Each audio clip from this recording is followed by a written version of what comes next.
Gary and Sharmaine, thanks so much for coming in on a Sunday. Really appreciate it. So you guys came to Kelowna in 1998. Did you come together? Yes. Yes. And you worked together at that time. You came to Kelowna. What's the story of coming here 20 years ago? Well, we met in university. Mm-hmm. I was in dental school, and Sharmaine was in dental hygiene school. Right. University of Manitoba in Winnipeg. Is that where you're from? Gary's from Winnipeg. I'm from Regina. Okay. I just went to Winnipeg for university, and we met there in 1994. So 24 years ago, in university. I was taking dental hygiene, and he was taking dentistry. Nice. And we both graduated in 1996. Mm-hmm. One of my questions was, do you plan on staying in Winnipeg? And he said... That was a quick no. He would consider leaving. I grew up in Winnipeg and knew with school coming to a close, it was time to move on. Yeah. So we agreed on Calgary was our destination of choice, and we left the day after our grad ceremony. Really? Packed up the U-Haul and drove to Calgary. Not much sleep. No. Yeah. Did you start a business right away, or did you work for someone else? I worked as an associate for a couple other doctors. Yeah. Just to get my foot in the door in Calgary and to see where we wanted to work in Calgary. Mm-hmm. We thought we would stay there. Right. Yeah. And I did the same. I worked for different dental offices, one full-time job, and then temping at other offices. So it was good because we got to see how a lot of other offices work and how people can do dentistry in different ways in different settings. So it was a good 2 years there. Yeah. But the weather was terrible. The weather, it's Calgary. Not much better than Winnipeg, right? Is it? It was actually worse because it was up and down. You could have great days in the summer, but then cold and snowy in the summer and nice days in the winter. Yeah. There was no consistency. It's really difficult to plan what clothes you're going to wear and what you're going to take with you. It's changing. Exactly. Yeah, so then it was a decision to make where we wanted to raise a family and where we wanted to live, and we tried to find the best place we could in Canada. Mm-hmm. So research, was it, did you have friends here? What made you pick Kelowna, West Kelowna? I do have a classmate here, so I did ask him a few questions. And we wanted better weather and to be near a lake that we could swim in because Manitoba had lakes, and but we didn't quite want to go back to the cold. So Gary said, I remember this friend of mine from school said he lived in Kelowna and grew up there, and there was lakes, so let's go check it out. So it was Valentine's Day, February 14th. We thought, well, let's go to Kelowna and see if we like it there. So you came for a visit first, Just for a and weekend, I'm guessing you fell in love with the place right away, or did it take some time? When we landed at the airport and there was no snow in mid-February, we didn't know that existed in Canada. Right. Yeah. And then we went to Lake Okanagan Resort, and on the drive from the airport, the thing that struck me was that there were so many boat dealerships, which was amazing. Yeah. Do you like boats? We do now. We liked the idea of it at the time, but we didn't have one. So yeah, so it was perfect because we could see green grass, actually, I think. People were golfing already at that time. Drove across the lake, so we got to see the lake and then the windy road on West Side Road, and by the end of the weekend, we decided we wanted to live here. Wonderful. Yeah. Well, we're very grateful to have you. It wasn't a hard choice. No. The weather, the outdoor activities is what really drew us here. Did you ever feel any homesickness for Winnipeg when you went to Calgary or after? I would say that didn't start until we had our first baby, and then we missed family, and then we thought, oh, what have we done? We have started a business because after that we started to look for a dentist that was retiring or hiring. So we did find a dentist in West Kelowna who wanted to retire, so we got that set up. But I found out I was pregnant 2 weeks before we moved, so we started a lot all at the same time. Mm-hmm. Yeah, that was tough not having family around, but I didn't miss the city. Right. I didn't miss Winnipeg or Calgary. I missed our friends and family. Yeah. So but being here made it a little easier to put up with, to deal with being on our own. And they all visit eventually. Yeah. Yeah. Everyone likes to come visit Kelowna. That's right. That's so true. So Carrington, is the firm named because of the street, or was there a partner at one time with that name? Originally, we weren't on. We were in a smaller office, just on Main Street in West Bank. Yeah. But we grew over the years, and we found an office space suitable on Carrington Road. So we kind of used the name Carrington to maybe help promote that side of the business for us. Right. That we're caring, and we're on Carrington Road. Yeah. When Kara used to work there, I came to see her a few times, and it's a very, very busy office. Did it start that way? I mean, you've obviously done a ton of work to build it up to what it is today.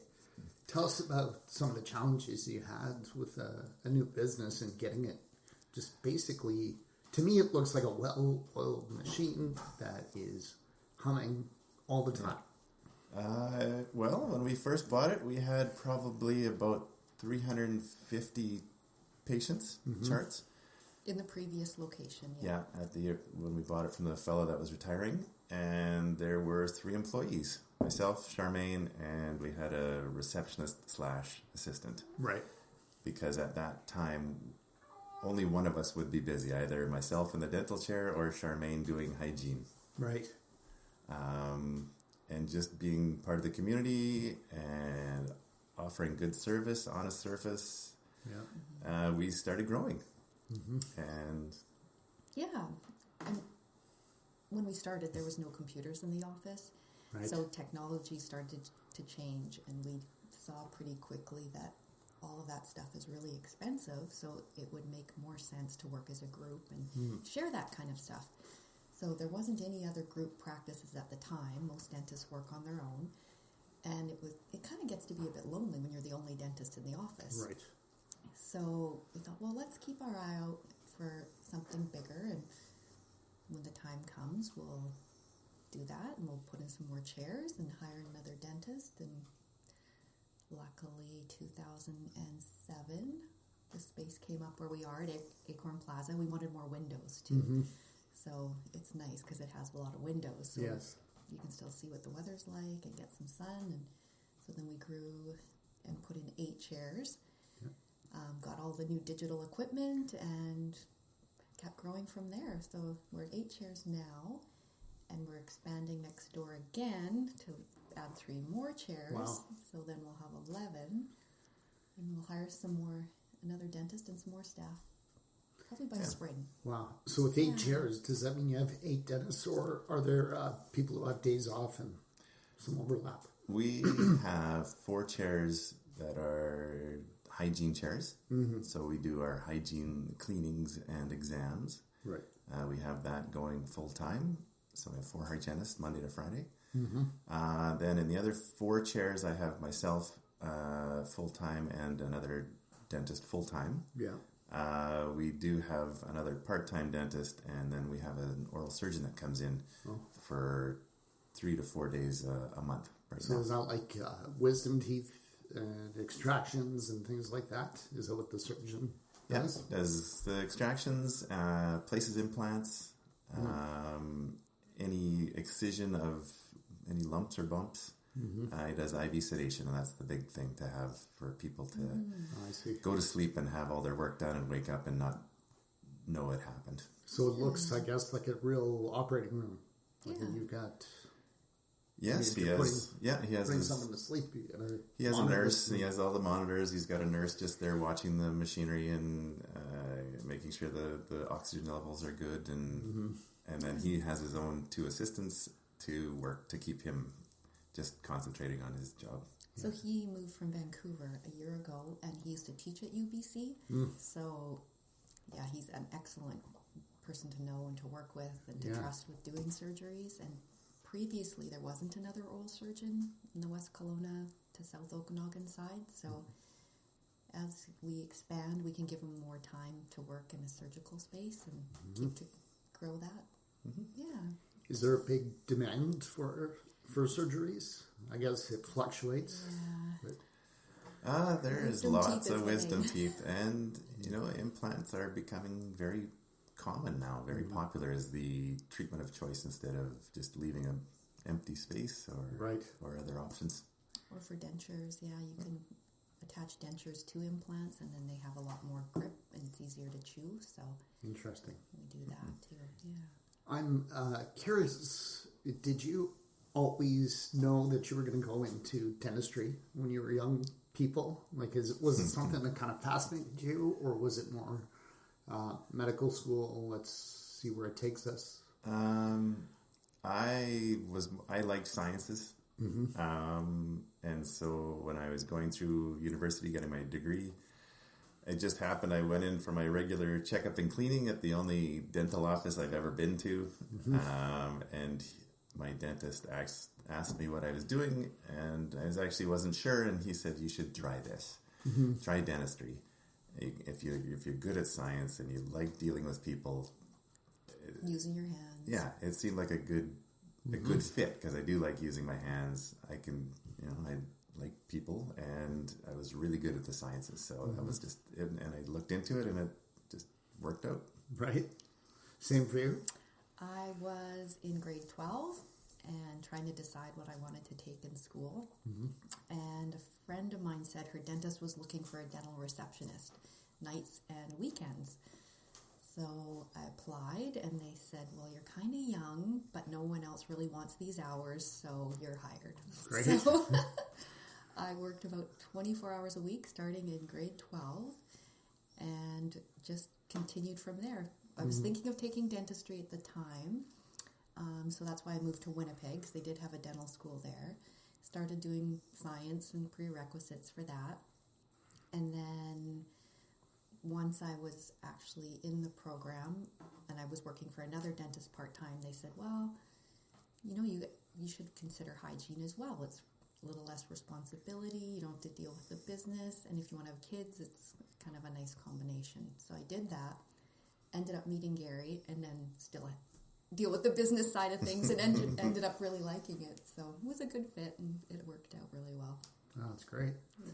So the two of you have perfect teeth, as far as I can tell. I'm sure when a patient or a client comes in and they're taking care of their teeth, and it's a routine thing, it's probably not a terrible thing. But I personally am squeamish, and I can kind of imagine, like, you must see some things that are kind of gross sometimes, like that you prefer not to deal with, or I actually enjoy it. Yeah. I think that was part of what I signed up for, what we signed up for. I don't think I've seen anything that's really made me squirm. You definitely like to help people get healthier. Yeah. And that's part of it, is you have to take care of some things that they've let slide or are just unfortunate. Yeah. Sometimes infections can get grown, but it makes it kind of interesting and exciting. Like, we don't work in the ER, but we sometimes see some interesting things, and we're like, and you get what do you think of this? Yeah. You get some satisfaction out of What would you say is the biggest mistake that we, as the general public, make with our teeth and caring for our teeth? Is it not brushing? Not enough flossing? No, it's the flossing. The flossing. Every day we have to tell just about everyone that's in the chair that they need to floss more. And what is the reason? Tell us about flossing. Why is that so important?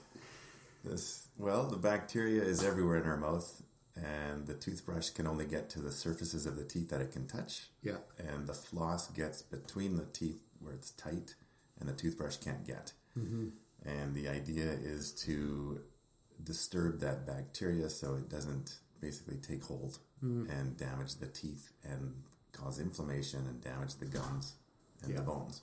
Right. Holding the teeth in. And should we floss daily or twice daily? How often should a person floss? Once daily should be enough. Once a day is enough. Once a day.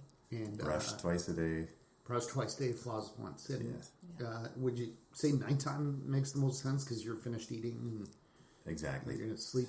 Yeah, you're not talking. You're not having a sip of water or talking to keep the saliva flowing and break up the food and the bacteria. So when you're sleeping, it's just sitting there doing damage. Right. If it hasn't been removed. And floss before brushing or after brushing? That's always a debate. It's a big debate. I think after, but some people say before. Yeah. There's nothing out there saying better or worse. Yeah. If you're doing it, Nothing you're doing definitive. it. Just do both. Yeah. Swish really good, spit out whatever you loosened up, and then have a good sleep. But if you are going to not floss before bed, which is what most people's excuse for not doing it, they're too tired. Because you're too tired, then I say, well, just do it any time of day. Whenever you're not too tired to do it. At least you're watching TV. Yeah. Right. And is it true what they say about sugar? So does sugar really eat through your teeth, or is it when it's left on, or what is the truth about eating chocolate? Well, what happens is the sugar itself is what the bacteria eat. So it's the bacteria that feeds on the sugar. So they multiply. And grow and produce acids. So it's actually what you're feeding to the bacteria in your mouth. Since they love sugar. And then it grows and they have little colonies and cause all kinds of trouble. So families and grandkids. Stop feeding those bacteria. Yeah, it's the acid, the byproducts that basically dissolves the minerals in the enamel. Yeah. Anything acidic. So yeah. Pop is a bad one because it's very acidic and high in sugar, and it's the acids that start to break the enamel down. Once it has a little hole and the bacteria can get in there, just like a worm into an apple, once it gets through the hard layer, and then they grow rapidly beyond where you can see, which is why we need x-rays to see, because sometimes it's just a microscopic little pinhole on the outside, but a big decay on the inside. Right. Yeah. So technology has changed a lot. How have x-rays changed? And I know fillings, they used to put metal fillings when I was a little kid, so I had to get those taken out. Yeah. Tell us about some of the technology that's changed since you've been dentist and hygienist. Well, I think the best has been the digital x-rays. The sensors is the new technology. We still use a little dose of radiation to illuminate the sensor. But now we can use less radiation because the sensor is much more sensitive. So then there's less radiation for the patients. And so you get for a the much staff. more detailed image. And a much more detailed image. And we can manipulate it. Just like a digital photo. You can zoom in. You can change the definition of it to help us see things better and to see the anatomy better of the teeth. Yeah. And versus film, when we used to use film, we had to run it through a dark room and wait 3 to 5 minutes before you could see it. And sometimes by then you see it and you're like, oh, that's not quite the picture I wanted. Whereas with digital, it's instant. You can take another one, get it a better angle. Right. And then the newest technology we're getting now is a 3-dimensional x-ray machine called a CBCT scanner. So it's cone beam computed tomography. So even better. You can see from all angles all and rotate and so on.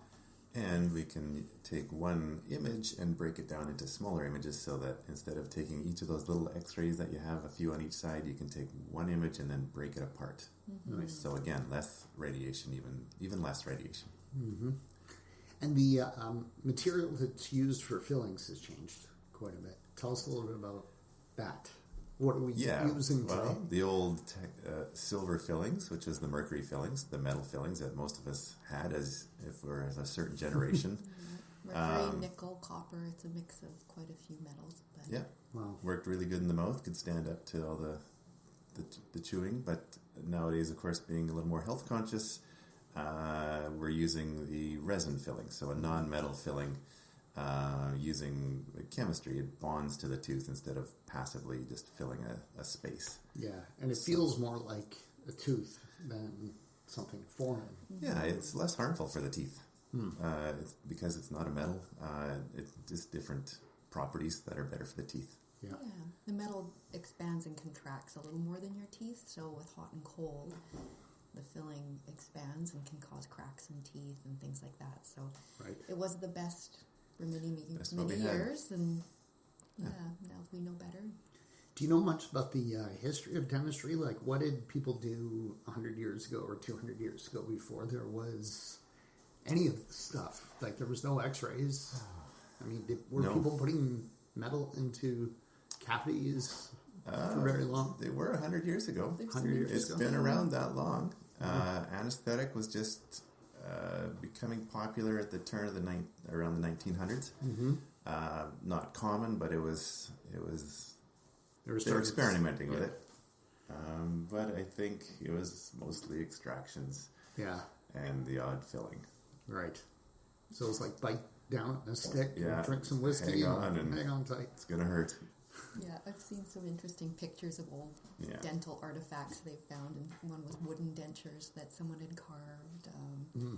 Some fillings that they tried to put in there. Yeah. And what about the anesthetic? Is it has that changed much in the last couple decades? It's still like you put a cream and then a needle. Yes. That's usually what you do. Yeah, so we'll put a topical cream on the tissue to numb it up a little bit before we give you the injection, just to take a little bit of the pinch away. Yeah.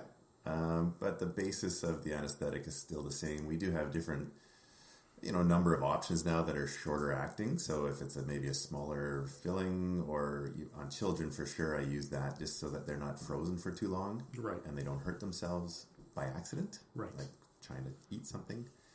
Or if you're doing surgery, you can get a longer lasting anesthetic so the person's a little more comfortable when the anesthetic does wear off. Okay. I think the biggest change, though, why people feel it's not as painful as it used to be, is the needles used to be reusable, so they were pretty thick. They had to stand up to sterilizing. Now they're disposable, so they're almost like a hair. So they're very, very thin. Less painful. A lot less painful, yeah. Sharp, so you don't feel it going in. And we put them in a needle disposal, and that's it. One time use, yeah. How about laughing gas? You still use that? We do. We have the nitrous oxide, the laughing gas. And what is the purpose of that? Like, I know it can make a person laugh, but to take the edge off. Takes the edge off. Because the person is still coherent. They can still talk. They still can listen. They just don't seem to care as much. They're not as nervous. I see. Which then allows us to do the job properly. Right. They're still frozen. We still have to give you freezing. It doesn't take any of the pain sensation away. It just makes you more relaxed. Okay. I always wondered what exactly, because it doesn't really deal with pain. No. And for some people it does. It reduces the gag reflex. Okay. So then that makes them a little less nervous. Exactly. And there's no side effects to it. As soon as the nitrous oxide is turned off, everything's back to normal. So safe for children, safe for adults. Have you ever been bit? Someone panic and... Yes. Yes. Does that happen often? Or? No. Surprisingly not. Haven't broken the skin, but it's been, it's hurt a few times. It's a reflex, right? So. And it's funny. It's adults, and it happens when I tell them to open, and they do the opposite. And I'm not fast enough. I can't get out of there. Right. They're very apologetic, of course. Yeah. It hasn't happened on Never purpose. been bit on purpose, yeah. So far so good after 22 years. Right. And mine was just because we were talking, and then I put my hand back, and conversation wasn't done, and it was an accidental. Same thing. Right. But no permanent injuries. No. That's good. So you say that you see patients of all ages from the first tooth to the last tooth. So first of all, at what age should a child start coming to see you? As soon as they have teeth, that's what the standard is in the textbook. As soon as they have their teeth to come in. Realistically, we're not going to be able to do much. We always tell the parents around 2.5, as typically by that time they'll have all their baby teeth. Yeah. And they can understand what's happening, and they're cooperative, whether they're sitting on mom or dad's lap to let us count their teeth. Some even will sit in the chair on their own and let us count their teeth and polish them. So it's nice to get them in to make it a positive experience for the first few times. Because if they come in for the first time because they broke a tooth or have a toothache, they might be scared. So we try to make it a fun place to be. It's nice to see them even earlier than 2 if the parents have questions about how to take care of their teeth, how to brush, whether to use toothpaste or not. So if the parents have concerns, we'll see them sooner. We just do a free happy visit to welcome them in, have a ride in the chair, let someone peek in their mouth, and yeah, for the most part, kids quite like it. That's nice. Yeah. So, and then you say to the last tooth, are we all doomed to lose all our teeth if we live long enough? No. No. We Do most people now, that people are generally living longer, do most people lose their teeth now or not? Like what happens? Like more people have at least some of their teeth. very less full dentures. Most people have been able to take care of themselves to hold on to their teeth. And not this all is of them, but due to flossing and seeing the dentist regularly and things like that. correct. Yeah. Better access to dental offices in the last 30, 40 years. You know, I talked to some of the older generations, and their issue was they never had access to a dental office, so the only thing that Because would they happen... couldn't afford it, or it was just too far away, or Both. yeah, The main one was mom and dad couldn't afford it, so right, they just took it out, you know, yeah, and that was the reality of it. So now you can't grow them back, so once you lose them, they're gone. But definitely less full dentures now than even 20 years ago. yeah, Yeah, and when we see someone in their 90s, say, and they have all their teeth, we do get excited and ask them questions like, how did you keep all your teeth? And often it is, a mixture of going to a dentist, brushing and flossing, and sometimes just good genetics mixed in there too. And then dentures technology is a lot better than it used to be too, right? Like they look like real teeth. It looks natural. It's not like the wooden teeth that I think George Washington had. No, they're definitely better technology, better techniques to make them fit better. Yeah. And with, like Sharmaine mentioned earlier, with implants, we can actually anchor them better. So, because again, dentures are just not great to start with. Because the bone is always changing, so as the teeth are out, there's nothing to keep activating the bone, so it kind of resorbs back and flat. So it's a continuous. Needs to be always maintained. changing. So even if they have dentures, we still see them. We recommend once a year to do an oral cancer exam and to check the fit of the dentures. Great. And do you do any cosmetic dentistry at Carrington? Oh, yeah.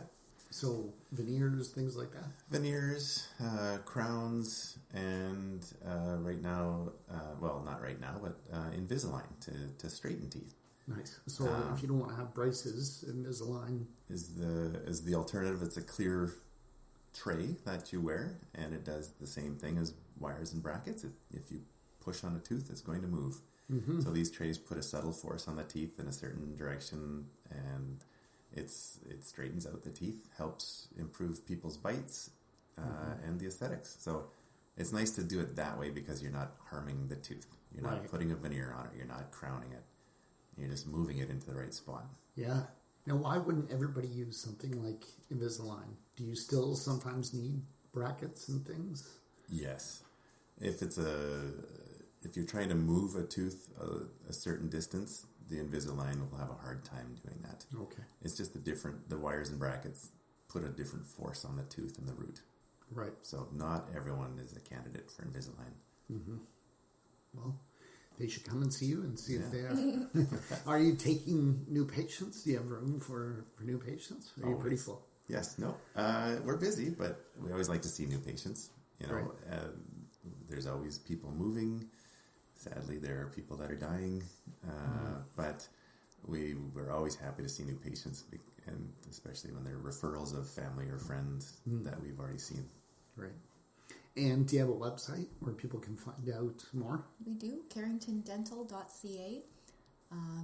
It probably could be updated, but it talks a little bit about us and that we try to offer as many dental services as we can under one roof, hence working as a team and bringing in a specialist and keeping things so that it's comfortable for people to come in, because we know not everyone loves going to the dentist, so we try to make it as easy and convenient for them by having us bring people and better technology to one place. That's great. Would you like to nominate anyone to come on the show in future? I was thinking of Kelly, because he's been a home builder out here for many years, and he absolutely loves it here. So Kelly Benedette. And his business is Del Sol Developments. Okay. He's been a home builder and renovator in Kelowna and the West Side for 20 plus years. That'd be great. That's great. Well, Yeah. thanks again for coming in. Yeah. I really appreciate it. It was That a went good. fun chat. You know Thank a you lot very about much. teeth. Yeah. Like I you know asked all the right questions. I know more now than I did 30 minutes ago. So, yeah. Oh, that's awesome. Great. Luke Mankus is a realtor. He loves what he does. We asked Luke if he had any regrets about moving here in 2011, and he always says, yeah, one regret, and that is he didn't move here sooner. When Luke came here, he didn't know anyone. He didn't know the neighborhoods or anything or anyone besides his daughter, who was 6 years old at the time. So he knows what it's like. Now, he's an expert and has helped well over 100 single people, couples, families, and investors with their real estate needs in the Okanagan. If you're new to our beautiful city, Luke can help you get connected with great lawyers, dentists, carpenters, landscapers, swimming pool installers, you name it. And whether you're new to Kelowna or not, Luke knows real estate. He can help you find a great property, negotiate a good deal, and hold your hand all the way through the process until the day you get your shiny new set of keys. Luke is known as a no-pressure kind of guy. He's had clients where it took even a year or more to get them into a property. He just doesn't believe in rushing things. On the other hand, when you decide it's time to act, he's diligent, and he'll work day and night until the job is done. Give Luke Mankus a call or a text message at any time, 778-215-4273.